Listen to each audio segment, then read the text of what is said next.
Hello. So, this is one I wanted to do for a little bit of a while. So anyone that grew up with Sonic 2, well, you know exactly what this thing is on the left. So it's a Death Egg robot. Basically, in Sonic 2, there's this whole bit where you basically fight a doppelganger, and it's a robotic thing, and you're thinking, wow, yeah, that was friggin' hard last boss or whatever. Then you go to the next room, it's like, no, he's just friggin' Fat Man's there in a giant mech. So, oh man, that thing is the greatest. So yeah, it's a slow, clunky thing. Got claws and stuff on its hands, got missiles, got scattering mines, which conveniently are all available in Formula Front, so here we go. So I think this thing might potentially lose the Cardboard AC, so I want to see what'll happen. So he's going to be fighting the Cardboard AC and Stinger. So the loser team decided to get together, give this fight a go. And there goes some of my wires. Thank you, Cat. Epitome of brilliance. He just kind of decided to go faceplant through a wall of wires. Well, I'm gonna redo that stuff again.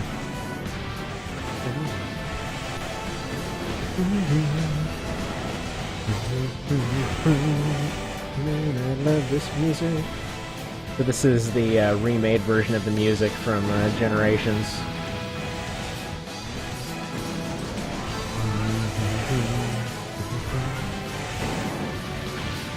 Apparently his missiles don't want to work at all. It's actually kind of funny how much stuff is actually, like, one-to-one comparable with this guy. So, the boosters were picked just entirely off the fact that they look the closest to fire. So he can function pretty well with them.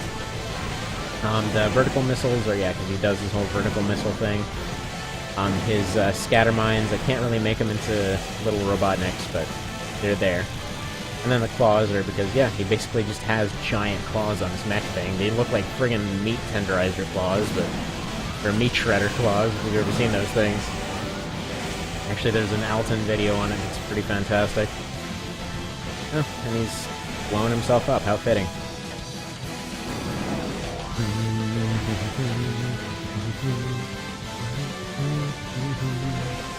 And his looking around and being all janky, yeah, that's intentional. That's what he does. He doesn't, I guess in Sonic 2 he doesn't exactly lose track of you, but his whole shtick is he loses track of you all the time. Makes all these huge robots and whatever else. Can't really seem to figure out even the basics of keeping track of somebody.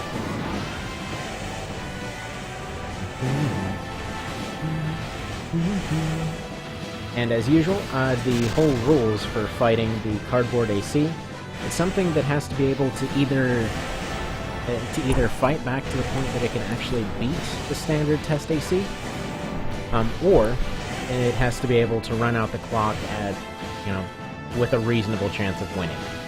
So in this case, he actually fought the standard AC to a tie. They both consistently wound up with 2000 AP at the end of the fight. Oh, never mind, he's seemingly going to beat him. But yeah, so they both consistently wound up with 2000 AP at the end of the fight, and just ran out the clock.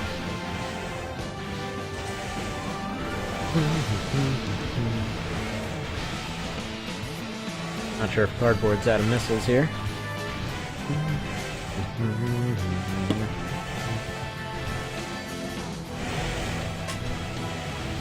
But yeah, there we go. You can't actually beat him. Even in close quarters, it doesn't look like he's going to be able to beat him. And he's got 5 seconds to pull off a miracle. And now he's... okay, he wants to go hang out behind this plane. It's like, know this model. This is a good model. Appreciate the machinery or something. Yeah, I don't know. I don't know how they characterize the guy in the shows or whatever else. I'm never gonna watch the shows. Where was he? How was he just finding Cardboard AC? Right. But yeah, no, I don't know. Never really saw the shows. Was always embarrassed that they would ever add voice acting to such an amazing thing as a kid. I was a weird kid, what can I say?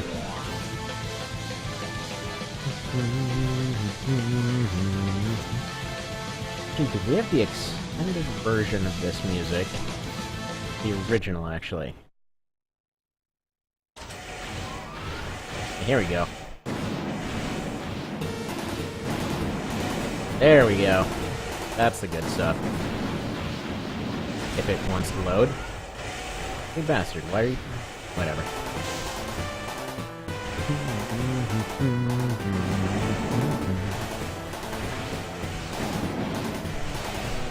On cardboard. And yeah, if he... I mean, so far he's winning against cardboard. If he beats cardboard, then he's fighting Stinger. And then we'll see if Stinger can finally score himself a win. Because currently those two are just really soaking in that bottom tier. We'll throw in the Crossback, probably as like a final bonus or something.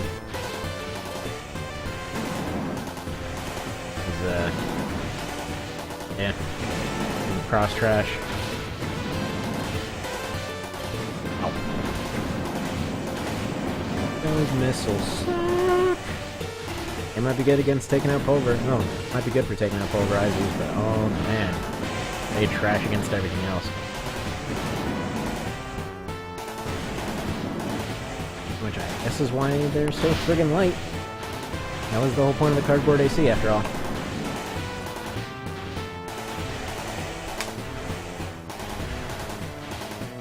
So what we're looking at here, there's a chance for the cardboard to run out, and then for just Robotnick here to slam himself in a wall with mines repeatedly.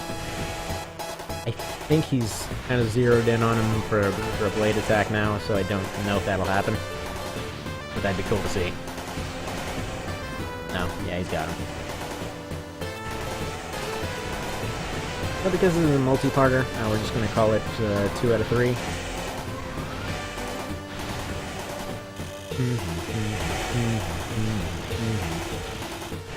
Well, he did manage to hit himself with his own mines, so... There's that.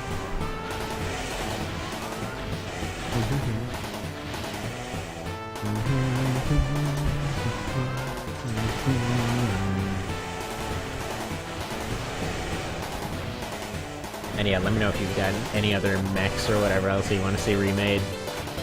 Like I was thinking, God, I don't think anyone friggin' played Subterraria or Subterranea. Let me know if you did. There's kind of cool mech in that one that I could go and remake. But alright, so it looks like he's going to consistently beat the cardboard, so let's get that Stinger out here.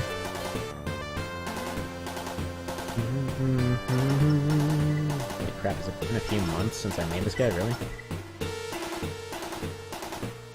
Oh, time flies when everything's in chaos.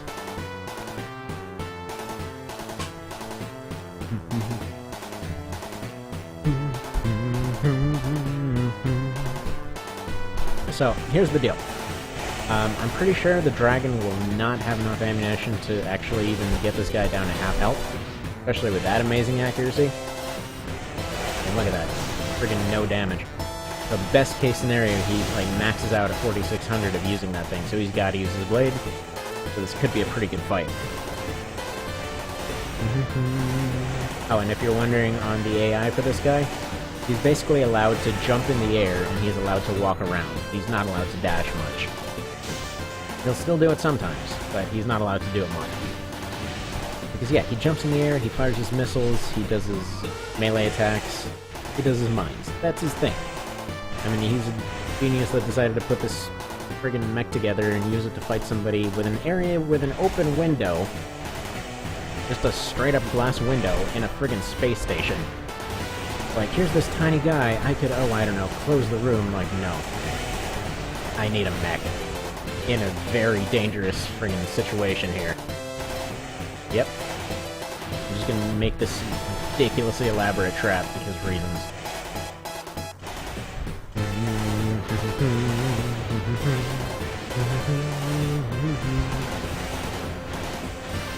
And you may think, kind of looking at this thing, like, wow, I remember it being way more red. I matched these colors almost exactly off of different screenshots and whatever else. He's surprisingly orange. And then I think it's mostly just to make the red mustache stick out, which with this head, when I was coloring it, kind of an awkward thing where on the normal model, the back is actually gray, But then when I went and turned everything else red, it just looked super weird, because he's got like a fleshy face thing, he's got a red mustache, and he's got a gray cap on the back. So finally what I ended up doing is just putting the gray part on the front and giving it its fleshy face thing, and then because of the plates of that kind of back cap part go to the front, it kind of looks like the mustache bits that are sticking off, so I figured, you know what, that'll be pretty close. Looks pretty good. Oh my god, Stinger. Really? You can't even beat this so far? Oh, there we go. Now we're seeing that competence. Good job, Stinger. You hit a practically unarmed opponent. Okay. Next, we have the exact same thing in a different location. We'll do that. Actually, you know what? Take a quick break to have him fight... Where is it? Crossback. Crossback. Have a jump.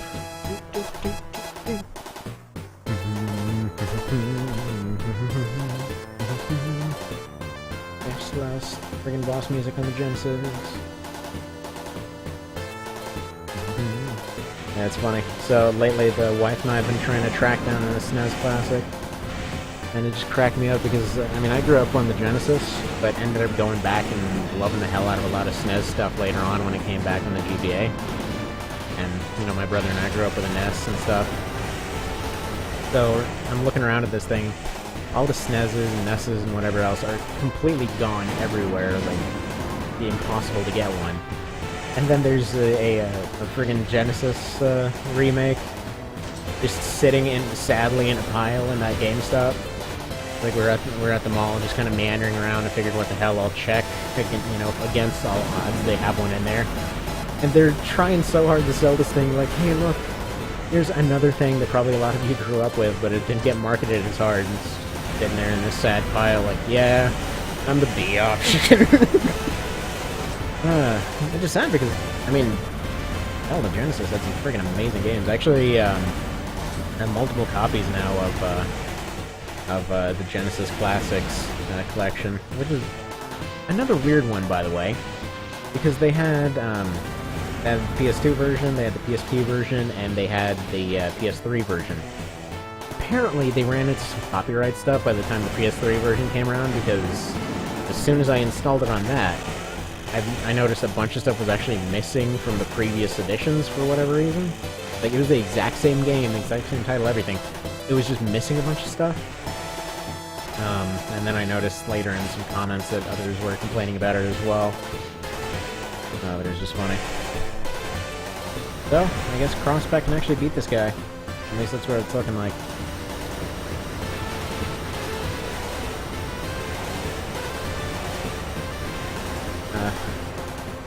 Yeah, no, there weren't as many, like, massive epics on the Genesis. Like, I didn't see any, you know, Chrono Triggers or Earthbounds or whatever else. But it had some stuff. I mean, I've never been a massive fan of Phantasy Star, but it's got all those on there. There was some other one. I can't remember the name of it now. One where you're wandering around in an overworld and have to grind a whole bunch, and it's super difficult to even leave your freaking hometown. But that's one of the ones that was on there. But, yeah, I don't know. Mostly I got it for the friggin' Sonics.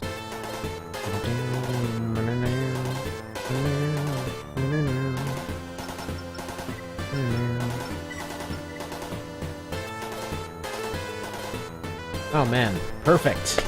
This is the perfect last map right here. It's just missing some windows, but perfect otherwise. You'll do. You're acceptable.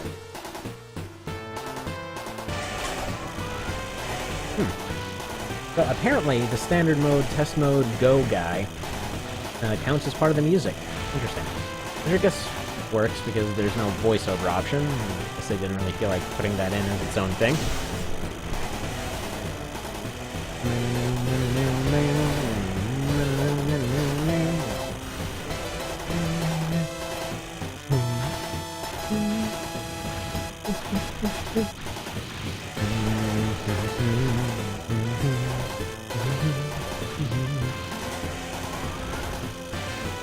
You know, in many ways, this is the kind of stuff that makes the AI arena fun. This is the stupid fights that should never happen, like friggin' Robotnick versus ACs, and friggin' yeah, that Game of Thrones versus DBZ one was pretty darn fun. Well, you okay there, Ivo? That's a wall. Oh man, I should make an AC based off that friggin' chicken from Moana. Where my wife and I have watched that, like, we must be at around 50 times now. Okay, so he's got his back turned, he's apparently busy humping a wall. This is the ideal situation for Stinger to win. This is what he needs in order to have a win. I'm gonna go ahead and say that his strategy is perhaps a little situational. Perhaps it's something maybe would be refined into something, you know, a little bit more adaptable. But you know, I suppose it can work, as we're seeing right here. I mean, there are situations when your opponent will be busy dry humping a weird reactor thing, but 9 times out of 10, perhaps, you may want to employ some strategy, but, you know, if it works, it works. I can't really knock it. But there you go. At any rate, thank you for watching this weirdness, and let me know if you want me to make some other stuff. Have a good one.